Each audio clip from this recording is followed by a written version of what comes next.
with a score of 22-14. 11-0. 11-0. Sanderson sent those deeper down the middle of the Rambo for a touchdown. Intercepted at the 32 by Derek Strait. He's to the 20.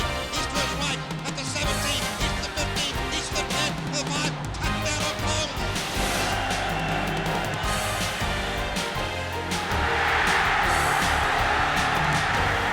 To his left. To the 25. Splits two men. Now to his left at the 40. 45. He's gonna go all the way. Touchdown Michigan. Rodgers takes the ball at the 30. He's hit and got away. Back upfield to the 35, to the 40. He's to the 45. He's to the 50, to the 45, to the 40, to the 35, to the 20, to the 10. He's all the way home.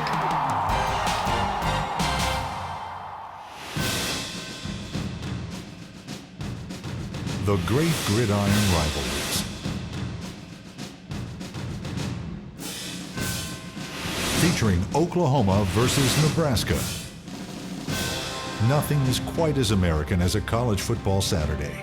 And perhaps nothing is quite so dramatic or compelling as the spectacle of two college football teams squaring off against each other, battling back and forth for 60 minutes, each team striving to defeat the other in front of thousands of cheering spectators. Those Saturday games are a tradition deeply embedded not only into the fabric of college life, but also American culture and history itself. Nowhere is this more evident than in the deeply rooted rivalries that have grown more substantial with every thrilling victory or crushing defeat over the past 90 years. When you consider the greatest matchups, you think of games like Ohio State versus Michigan, USC versus UCLA, Alabama versus Auburn, Army versus Navy, California versus Stanford, Florida versus Georgia. Or how about Texas versus Texas A&M and Harvard versus Yale? These two series have been played for over 118 years. In the Midwest, many believe the #1 college football rivalry is that played yearly between Oklahoma and Nebraska, the Battle of the Big Reds. Although the Nebraska Cornhuskers played their first game back in 1890, they would not play their first game against the Oklahoma Sooners until 1912. It's doubtful that the crowd who watched that first game had any idea that such an intense rivalry would develop and still matter over 90 years later. They have, without question, the greatest tradition in college football consistently that I have witnessed, because they were ranked #1 in the 60s and 70s and the 80s and the 90s and the 2000s. So Oklahoma, I guess, in a way was our friend. They weren't our enemy, and that they were the standard that we had to live up to. And rather than try to pull them down to our level, we had to get up to their level. And so it was painful, but I guess it was instructional. It's one of those matchups that year in and year out, you never know what's going to happen. One team may look like, from a record standpoint, they should win the game, and next thing you know, the other team wins, and that type of thing. And for us to get through that period of time, we were fortunate, because Nebraska always has great teams. Along the way, there has been a long list of storied names involved. Coaches like Oklahoma's Bud Wilkinson and Barry Switzer, whose teams have each won 3 national championships and 302 coaching victories between them. Or Nebraska's own tandem of Bob Devaney and Tom Osborne, whose teams have won 5 national championships, along with 356 coaching victories. Players like Oklahoma's Heisman Trophy trio of Billy Vessels, Steve Owens, and Billy Sims. Nebraska counters with their own roster of Heisman winners like Johnny Rodgers, Mike Rozier, and most recently, Husker quarterback Eric Crouch. Through it all, there's been the game between the Big Reds. Year after year, game after game, victory after victory. Or worse, defeat after defeat. From that humble beginning back in 1912, which Nebraska won in Lincoln by the score of 13-9, each game has evolved, adding to the legend, the history, the rivalry. Some of the early milestones include the first game at Memorial Stadium, where the Cornhuskers defeated Oklahoma 24-0. In 1925, Nebraska defeated the Sooners 12-0 for its 200th all-time win. The 1937 game would feature a scoreless tie. In 1942, Nebraska will defeat Oklahoma again 7-0 for its 300th all-time win. However, starting in 1943, Oklahoma will rattle off 16 consecutive victories, while winning by an average score of 36-8. In 1950, Oklahoma would defeat Nebraska 49-35. Sophomore running back Billy Vessels will finish the day with 208 yards on 18 carries, while rushing for 3 TDs. Oklahoma quarterback Claude Arnold also rushes for 2 TDs while throwing for another. The win stretches Oklahoma's victory streak to 30 games and ensures a third straight Sugar Bowl invitation for the Sooners. They defeat Oklahoma A&M to earn the school's first national championship, the first of 3 under legend in the making, Coach Bud Wilkinson.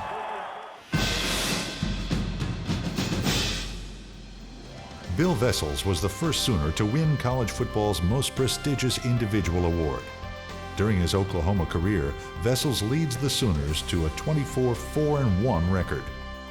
During his senior season, Curly, as he was known, rushed for 1,072 yards on 167 carries, scoring 17 TDs. He also connected for 7 passes and 2 TDs during the season, leading the team to an 8-1-1 record while finishing 4th in the nation.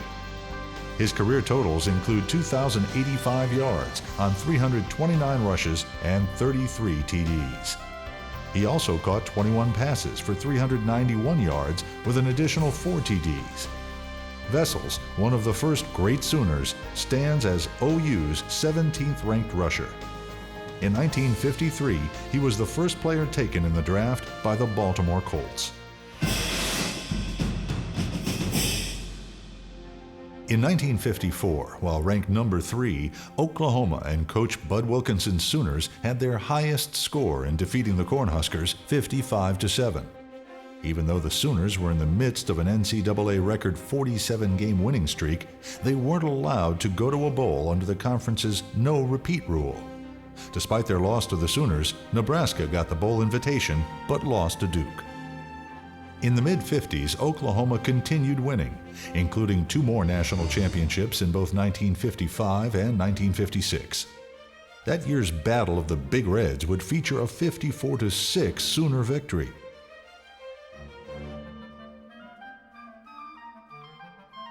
By 1959, Oklahoma had not lost in 74 consecutive conference games, and the Cornhuskers had not beaten the Sooners in 16 years, from 1943 to 1958.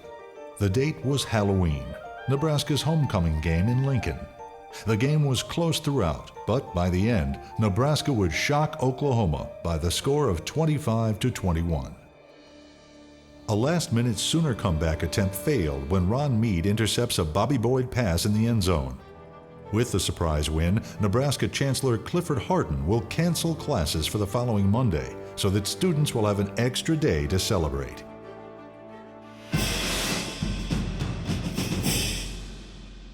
The next couple of years, the teams trade wins and losses. Going into the 1963 game, both teams were ranked and looking toward their annual battle when President John F. Kennedy was assassinated in Dallas on Friday, November 22nd.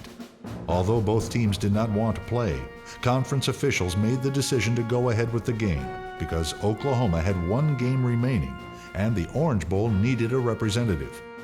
With the nation in mourning, the Sooners and Cornhuskers went ahead and played, with the Huskers dominating, taking a 17-0 lead into the 4th quarter. After an Oklahoma score, Nebraska suddenly scored 2 TDs in a 1-minute, 32-second span to take a 29-7 lead. Not to be outdone, the Sooners scored twice in the game's final 2 minutes for the final of 29-20.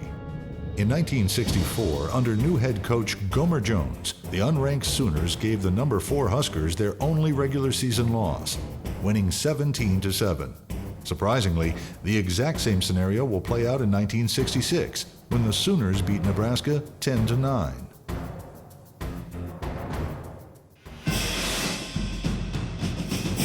In 1970, the Battle of the Big Red saw Nebraska come into the game ranked number 3.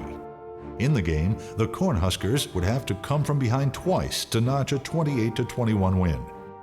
Junior quarterback Jerry Taggy scored the winning TD with 7:42 remaining, capping a 53-yard drive. Nebraska would finish with an 11-0-1 record and win their first national championship for coach Bob Devaney. The Nebraska Cornhuskers would win their second straight national championship in 1971, then see the retirement of Coach Devaney at the end of the 72 season. Along with his back-to-back national championships, Devaney would also win 8 Big 8 titles in his 11-year career at Nebraska. His record of 136 wins, 30 losses, and 7 ties left him as the winningest active coach in the nation at the time. Among his honors was his induction into the College Football Hall of Fame in 1976. He served as Nebraska's athletic director from 1967 to 1992, before retiring in 1996. He passed away in 1997.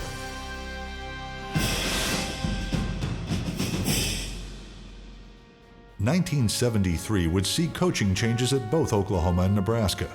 For the Cornhuskers, Tom Osborne would replace the legendary Bob Devaney, while at Oklahoma, Barry Switzer came in to replace Chuck Fairbanks. Both coaches want to win. You know, they want to go to the Orange Bowl and they want to win a Big 8 title, and they do whatever necessary to win. And they both are great coaches, and you know, they have respect for each other. They don't take anything for granted. Each year, you know, they know it's going to be the game of the year, so they put a lot of energy and effort into outthinking each other. 1974 would see another Sooner win, this time 28-14, while going 11-0 and winning their first national championship under Switzer. The following year, the Sooners continued both their winning ways, defeating the Huskers 35-10 and winning their second straight national championship for Barry Switzer. It's a great tribute to those players and coaches and fans and all of us as a team to be able to do that, and probably, you know, to win it, to go back to back. The second one was probably, to me, probably more meaningful than the first one. Leroy Selman, along with his brothers Dewey and Lucius, played for Oklahoma during that time. Before we got there, you always heard about that game. It was such a huge game, and at that time was the old Big 8 conference. And usually it had certainly sometimes national championship implications and certainly bowl game type implications. The competition in that game is that's unusual. You don't get it that way game in and game out. In his 4-year Sooner career, Leroy Selman never lost to Nebraska. You know, the players are all fired up, the coaches are ready to go, the fans are all into it, and you know, the student body, they're all excited about it. So it's one of those unique types of matchups in college football. By the time the 1978 Battle of the Big Reds rolled around, Nebraska was ranked number 4. I think we lost them 6 times in a row. But maybe the last time was under Bob, and then 5 straight under me. And I realized that at some point we're going to have to win, beat Oklahoma, or I wasn't going to be around much longer. And so it was almost like you could win 10 games or 9, and if you lost to Oklahoma, you had a bad year. This year, however, 6 fumbles by the number 1 ranked Sooners that are recovered by the Cornhuskers change all that.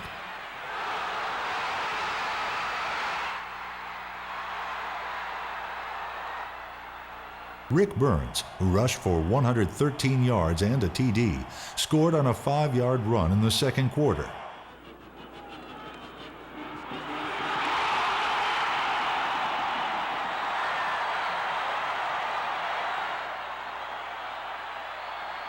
And I.M. Hipp scored on an 8-yard run in the third to provide the scoring for Nebraska. With 11:51 left, a field goal by Billy Todd puts the Huskers ahead 17-14. Oklahoma's biggest drop was at the Nebraska 3-yard line by Billy Sims with 3:27 left. The second time in as many possessions that Sims fumbled deep in Nebraska territory. Jim Pillen would recover to seal the upset, and final score of 17-14 in Nebraska's favor. When people ask me about the Oklahoma-Nebraska rivalry, that's the first game that jumps out at me, and it's people say that, well, I remember all the losses. I don't remember the wins. I remember the losses, and that one was devastating because we had been ranked #1. We were #1 going into the game. We were 9-0. Had a great football team. We fumbled 9 times that day. We lost 6 fumbles, and we only got beat 17-14. Unfortunately, the Huskers lose their chance at a national championship when they are beaten in their final 2 games that year, including an upset by Missouri the week after their Oklahoma victory. The best football team didn't win. I know that in my heart. We beat ourselves, but no one guy did it. We did it as a team. We played good on defense, played good on offense. We made errors both ways, both ends of the field. It cost us. You're a great football team, man. We've come a long way. We still finish up in a great year. Do it with pride, with your chin up. You don't have to duck your head and not look a person in the eye. You look every guy in the eye, every person you meet, every reporter. You don't have to duck your head, people, because you're winners. Nebraska wins the Big 8 title to get an automatic Orange Bowl bid. However, in a surprise move, the Bowl Committee invites #4 ranked Oklahoma. All right, now what has happened is that with Georgia getting beat, the Tide is like getting beat, so that puts Alabama. Penn State more than likely is going to go to the Sugar Bowl to play Alabama. Now what it does to us, it does this. The Orange Bowl is meeting right now in an executive meeting. They're considering, I don't know, the possibility of taking us, or probably more likely to ask us to come play Nebraska again in Orange Bowl.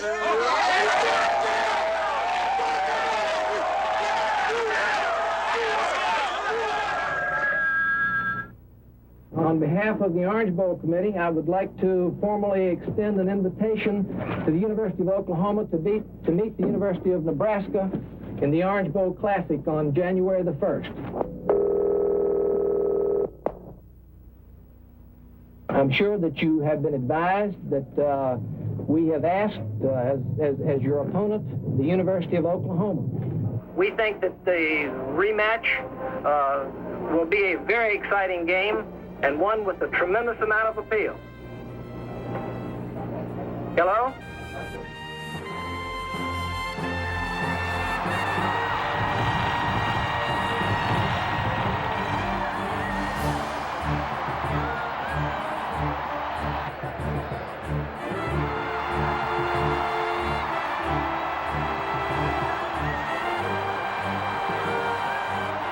In the Orange Bowl, the Sooners cruised to a 31-10 lead after 3 quarters of play.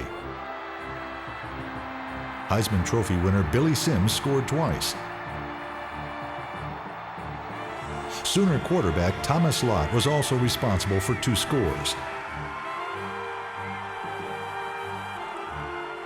The final score would read Oklahoma 31, Nebraska 24, as the Sooners avenged their only loss of the year to the Cornhuskers. Best football team in the country because we beat everybody we played this year. We're the only team that did it. See, I'm going to tell you, the difference in this ball game in Lincoln, we fumbled 1 time. They never stopped us offensively. The offense helped the defense tonight. You had a super job. Y'all have a lot of pride. You had a great career, all the seniors. All right!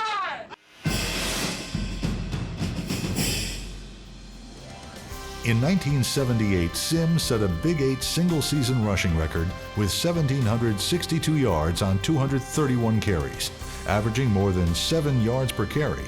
He also topped the 200-yard mark in 4 different games, a school record. For his career, Sims gained 3,813 yards on 538 attempts and 50 touchdowns, and stands 3rd on the all-time rushing list.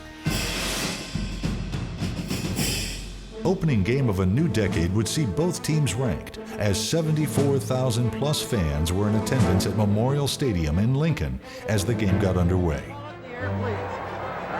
Heads.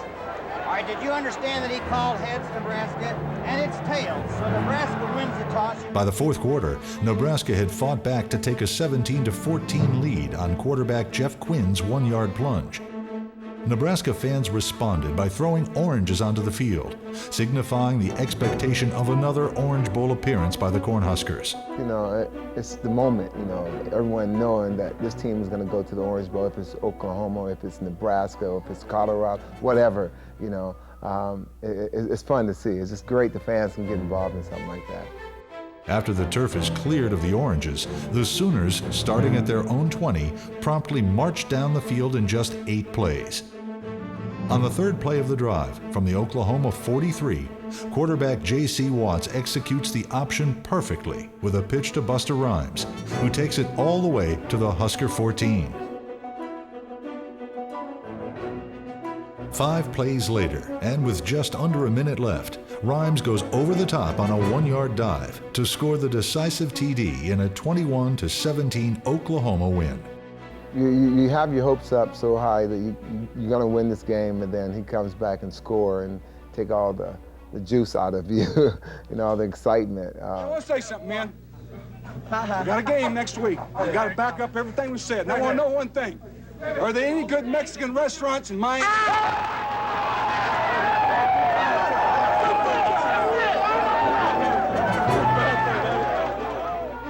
Nebraska running back Roger Craig played in the Battle of the Big Reds from 1980 to 1982, winning 2 of 3 contests for coach Tom Osborne. It was like the game of the year. You know, you beat Oklahoma, you go to the Orange Bowl. So, you know, that was a big rivalry, you know, for Nebraska and for Oklahoma as well.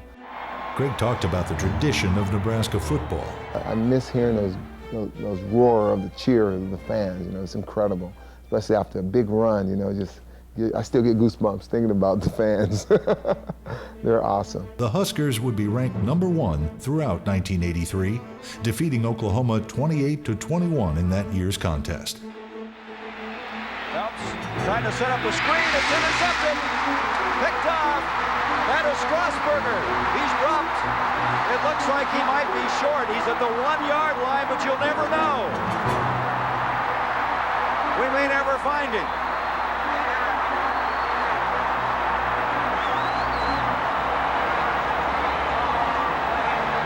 They're tearing the goalpost down, and we still have 26 seconds left in this game.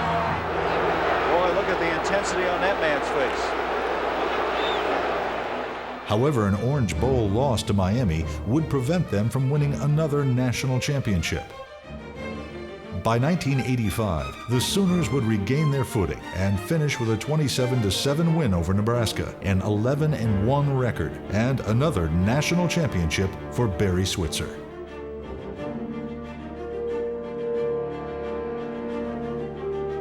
Got a chance to win 600. Oklahoma's 600th win today.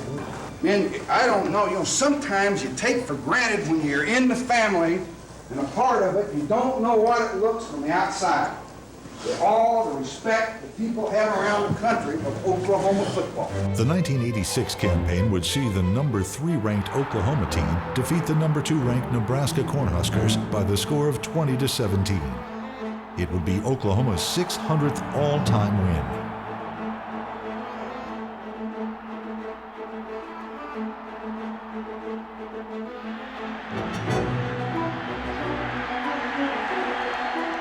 By the 1988 game, Nebraska was ranked number 7, while Oklahoma was ranked 9th. Unlike most of the previous games, this year's affair would be an extremely low-scoring one, with the Cornhuskers notching a 7-3 victory. It will be Coach Barry Switzer's last regular season loss.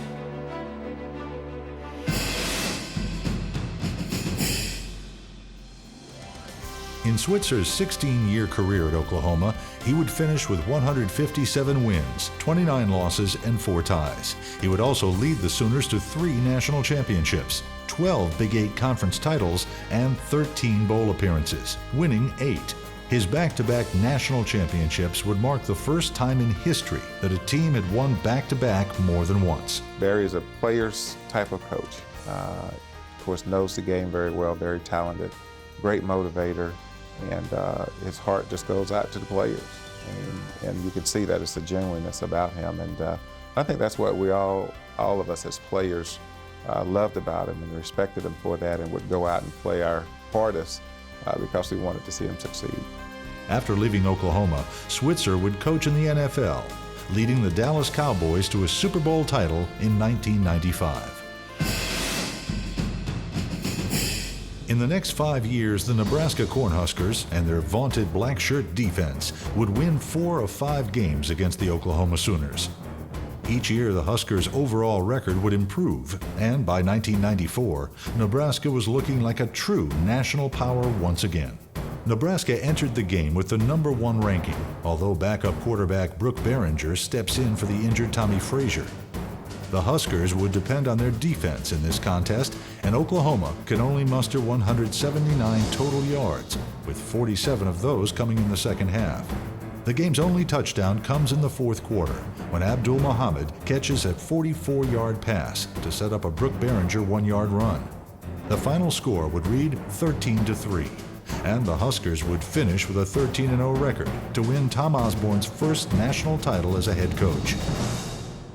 In the 1995 game, the Cornhuskers were once again ranked #1 and were working on a 22-game winning streak. Again, it's a game for the black shirt defense as they score the first 2 touchdowns, with Jamel Williams returning an interception 36 yards in the second quarter, and Tony Veland running a fumble recovery back 57 yards in the third.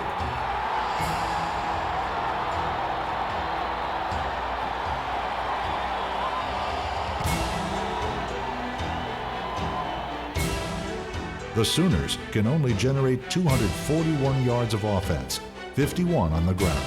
Nebraska goes on to defeat Oklahoma 37-0, winning its 36th straight regular season game. The Huskers win the Fiesta Bowl and have back-to-back national championships. The 1995 team topped the all-time Sagarin rankings and is widely considered Tom Osborne's best team and among the best college teams in history. If the 1995 Husker team was considered a strong one, the Sooners probably thought the '96 team was off the charts. Jason Peters sacks Justin Fuente on the Sooners' first play, and that sets the tone of the game. He fakes a handoff, rolls right, and he's sacked just as he turned his back. There was Jason Peters all over him for a loss. The Huskers score 45 points in the second and third quarters. And he dives in for the touchdown. Off to the running back. Fuente has his pass tipped to the line of scrimmage. It's going to be intercepted to the 30 by Mike Minter. Minter down to the 25, and Minter returns it to the 24-yard line. How excited is that young man? When it's over, the #5 ranked Cornhuskers will have handed Oklahoma its worst defeat of the series, winning 73-21.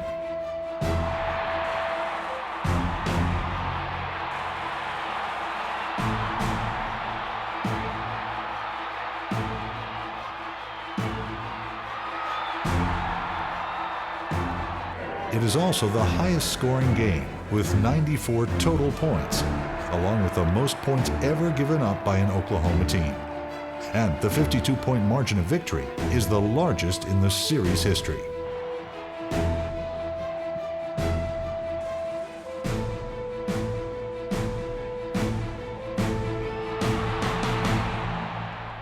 That record will be erased in the 1997 contest as the #1 ranked Cornhuskers increase it to 62 points as they defeat the Oklahoma Sooners 69-7.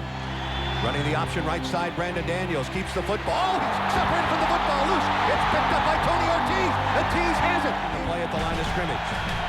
The southpaw drops back in the pocket. He's hit and sacked. And it's Grant Wistrom who gets free. Loose football back at the 40. And what are they going to call? The Huskers lead 34-0 at the half. The scoring onslaught included TD runs by Joel Makovica.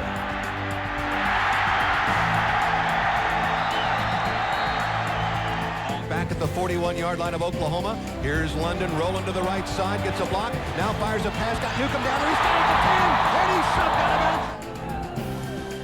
and a touchdown run by Carell Buckhalter. Cornhusker quarterback Scott Frost also gets in on the scoring action. Bobby Newcomb catches another TD pass. It is 55-0 before the Sooners scored their first points. It is Osborne's 250th career win, and in what turns out to be his final season, the Cornhuskers finish with a 13-0 record to win a split national championship. He finished his career with a 13-13 record against Oklahoma.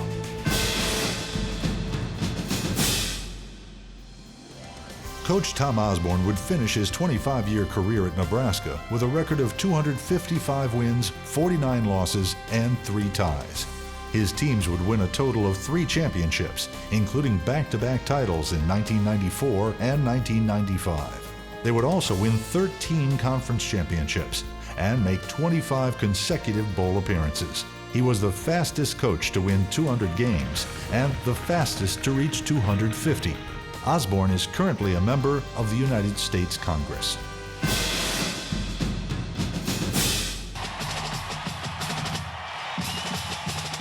By the time of the 2000 Battle of the Big Reds, Oklahoma was working on a 7-game losing streak, and the two teams were facing each other after a 2-year hiatus, which came after 71 consecutive seasons.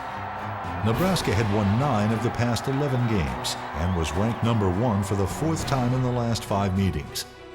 Coming into the game, however, the Sooners had already knocked off 2 ranked teams. Early on, the Huskers lead 14-0 on scoring drives of 76 and 91 yards, the first 2 times they touched the ball. Crouch under center, straight eye, the fake to the fullback, Crouch back to pass, he looks, he lobs a pass, has a man wide open, caught at the 9, to the 5, and touchdown Nebraska. After that, it will be all Oklahoma, as the Sooners hold Nebraska scoreless for the next 53 minutes of football. We're very prepared, but we're so excited that we're overrunning plays. And like 3 plays we overran, they got big plays off of. And Coach Stoops, Mike Stoops, pulled us to the side. Him and Coach Venables was like, just calm down. You guys know what's happening. Just play the game. Just be under control. And once we did that, calm down, all the emotions of the rivalry, everybody just relaxed, and we gave it to them. In one of the most dominant second quarters ever played by an Oklahoma squad, the Sooners scored 24 unanswered points to take a 24-14 halftime lead, with scoring drives of 74, 80, 2, and 54 yards. 6-man rush, Heupel lobs a pass downfield, and it's incomplete. Oh, he caught it! He caught it on the ground. Andre Wolfel deflected the ball away from the defensive cornerback, Deion Booker. The ball came down while he was laying on the ground right to him. Meanwhile, the Cornhusker offense records just 1 first down and 16 yards of total offense in the second quarter. The key contributors for Oklahoma are quarterback Josh Heupel, who passes for 300 yards and a TD on 20 of 34 throwing, and DB Derek Strait, who returns an interception 32 yards for a score. Intercepted at the 32 by Derek Strait. He's to the 20. He's to his right. At the 17. He's to the 15. He's to the 10. To the 5. Touchdown Oklahoma. Oklahoma finishes the season unbeaten and ranked number 1, defeating Florida State in the Orange Bowl. The Sooners win another national championship, the first for Coach Bob Stoops in only his 2nd season at Oklahoma. He came in and he put his foot down. He said, this is what we're going to do, and you guys were out of shape. You guys weren't doing this right, you weren't doing that right, and we worked towards that to be better. And it was a great experience with Stoops. In 2001, Nebraska would come into the game ranked number 2 in the BCS, while Oklahoma is ranked number 1. And here come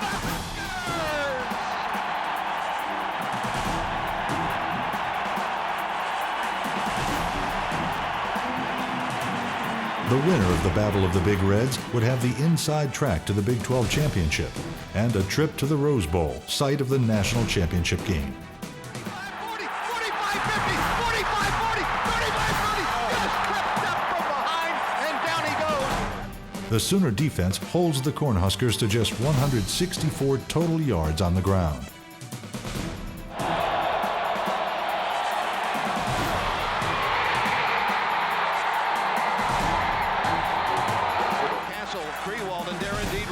Everybody in tight.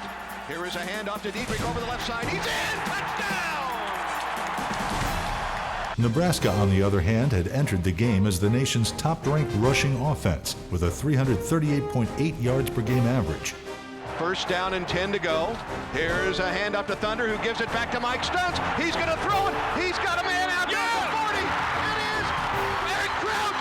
15, 10, 5, touchdown!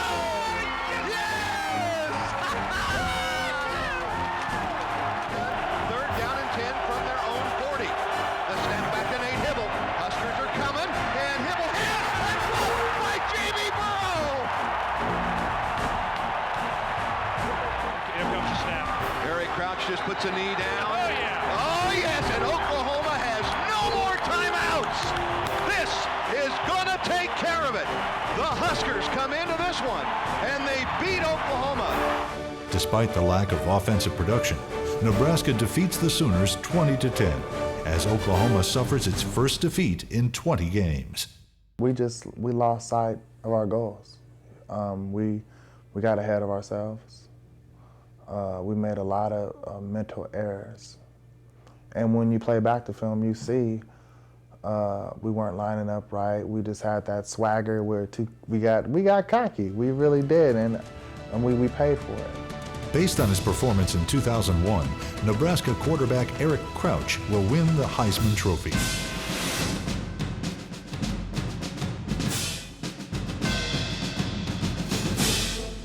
Out of all those head-to-head contests, there are certain games that are bound to stand out. Which game would Oklahoma fans consider their top win against Nebraska? Maybe it's the 1987 game, a contest billed as the Game of the Century too. In the week prior to that game, Nebraska had taken the #1 ranking from the Sooners, dropping them to #2. The game was played in front of 76,000 fans in Lincoln, with the Cornhuskers scoring first on a 25-yard run by I-back Keith Jones late in the first quarter. After that, it is all Oklahoma, as the Sooner defense, led by Dante Jones and Ricky Dixon, shuts down the high-powered Cornhusker offense. Nebraska finishes with only 235 yards, 289 yards under its nation-leading average. Incredibly, the Huskers cross midfield only 3 times. Dixon has 2 interceptions, returning one to the Nebraska 13-yard line to set up Oklahoma's first TD early in the second half. Patrick Collins gives the Sooners the lead with this spectacular run.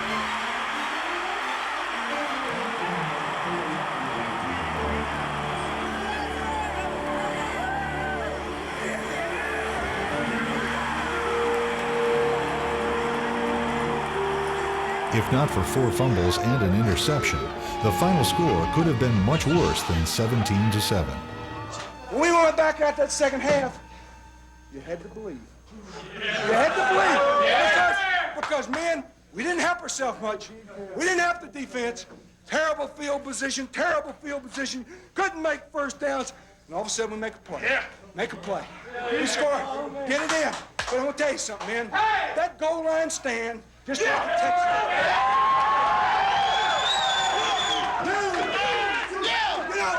Hey, you don't do it once in a lifetime. You did it twice. Against the #1 team in the country both times. Instead of getting 1 game ball defense, you get 2 game balls.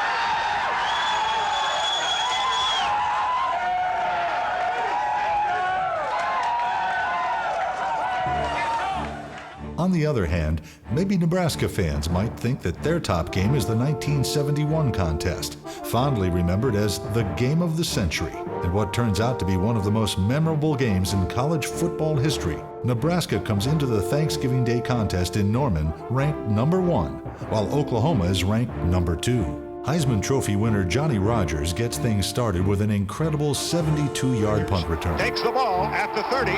He's hit and got away. Back upfield to the 35, to the 40. He's to the 45.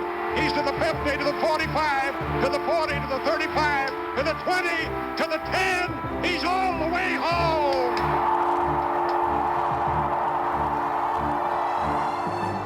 But from there, the two teams would battle back and forth as Oklahoma's Jack Mildren puts the Sooners into the lead, throwing a 16-yard TD pass with 7 minutes left. Holy moly! Man, woman, and child did that. Put him in the aisles. It is the only time all season that the Huskers even trailed in a game. Then Husker quarterback Jerry Tagge promptly drove Nebraska on one of the greatest drives of all time, converting on 3 third downs, the final one when Jeff Kinney capped a 12-play, 74-yard march with a 2-yard plunge with 1:38 left to put Nebraska ahead 35-31. Not to be denied, Jeff Kinney, his 3rd touchdown of the afternoon. Nebraska's black shirt defense would hold up as Oklahoma tried a last-ditch rally. Mildren looking. Mildren getting away. The ball knocked down by, guess who? Rich Glover, number 79. Nebraska ran out the clock to preserve the 35-31 victory, and the game of the century was over. I think it's just by coincidence, many times in big ball games, this is going to happen. It's going to be a tight fit. One team is going to has the opportunity to win in the 4th quarter, and so it means it's a close game. Well, a lot of times our games were won in the last couple of minutes, and we were fortunate enough to do that. We were behind, I think 6 times we were behind, and we came back to win ball games with a few minutes to go in the game. I think people coined that as Sooner magic. That was just some players making some plays.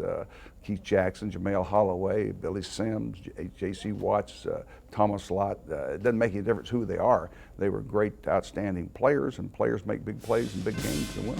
So now, as a new century has begun, it's interesting to consider where the rivalry will be in another 100 years. In the near future, will one team ever establish dominance over the other? Or will there be small winning streaks by each side here and there? Will both teams continue to play the role of the spoiler, ruining perfect seasons and national championship hopes? Will either team ever have legendary coaches again, like Bud Wilkinson or Barry Switzer at Oklahoma, or Tom Osborne or Bob Devaney at Nebraska? Will they ever establish a new dynasty? All interesting questions, but the answers will only fully be known 100 years from now, as two great universities compete against each other in a contest of wills in a football game known as the Battle of the Big Reds.